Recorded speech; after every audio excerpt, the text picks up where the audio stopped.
Following the end of the Cold War, many liberals declared an absolute ideological victory. They argued that freedom, democracy, and capitalism had finally triumphed. Grand political struggle was a thing of the past. Victory had arrived. Liberalism had won.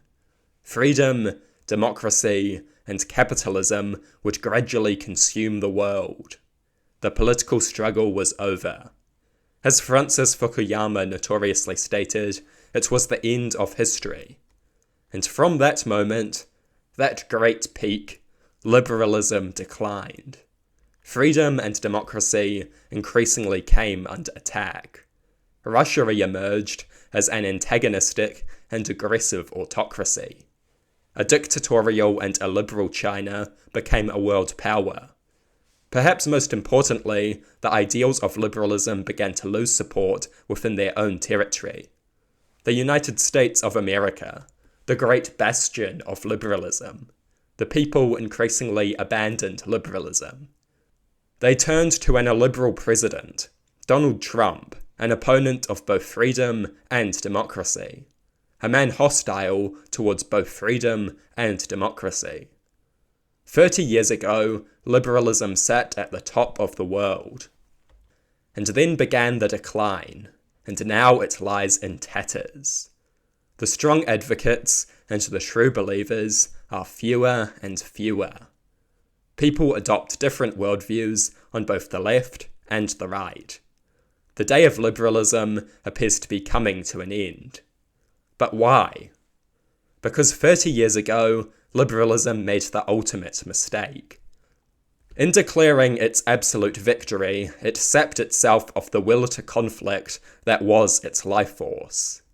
It abandoned the sense of moral purpose that makes an ideology great.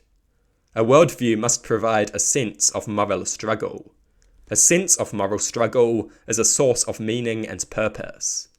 A sense of moral struggle is a source of fulfillment and satisfaction. A sense of moral struggle creates a sense of belonging to a grand narrative. People want a sense of moral struggle, and they will gravitate towards an ideology that provides it. When liberalism declared itself victorious, it deprived itself of the ability to provide people with a compelling moral struggle and a strong sense of moral purpose. This is the great mistake of liberalism. From the moment it made this mistake, liberalism declined. Because liberalism failed to provide the sense of moral purpose and moral struggle that mobilizes people behind a worldview and makes them fight for it. It is this sense of moral purpose and moral struggle that makes a worldview powerful. Without it, a worldview has nothing. And on the fateful day it defeated the Soviet Union and declared total victory, liberalism abandoned its ability to provide moral purpose. And so the gradual decline began. If liberalism wants to survive, it must once again provide a strong sense of moral struggle and moral purpose. Otherwise, the decline will continue. People need a struggle. People need a purpose.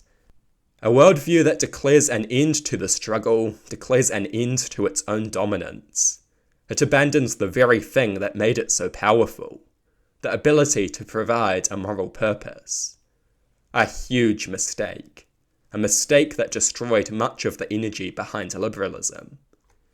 People need moral purpose and will gravitate towards ideologies that provide it. On the day that the Cold War ended, many liberals abandoned their capacity to provide moral purpose. This weakened liberalism hugely, as people moved to different views in pursuit of meaning and purpose. And now we see a resurgence of illiberal forces, because they never stopped providing a strong sense of moral struggle and a sense of moral purpose. They never abandoned these things, and so they gradually grew more and more powerful, while liberalism rapidly declined from its peak.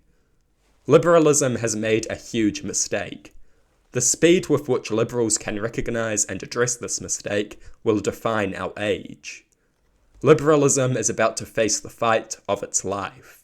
That fight may make it more powerful than ever before. The approaching struggle may revitalize liberalism as a source of meaning and purpose. but only if its advocates play their cards wisely. The illiberal forces of this world should not assume that victory is theirs, because they create a struggle, and in doing so give liberalism the opportunity to once again become a strong moral force.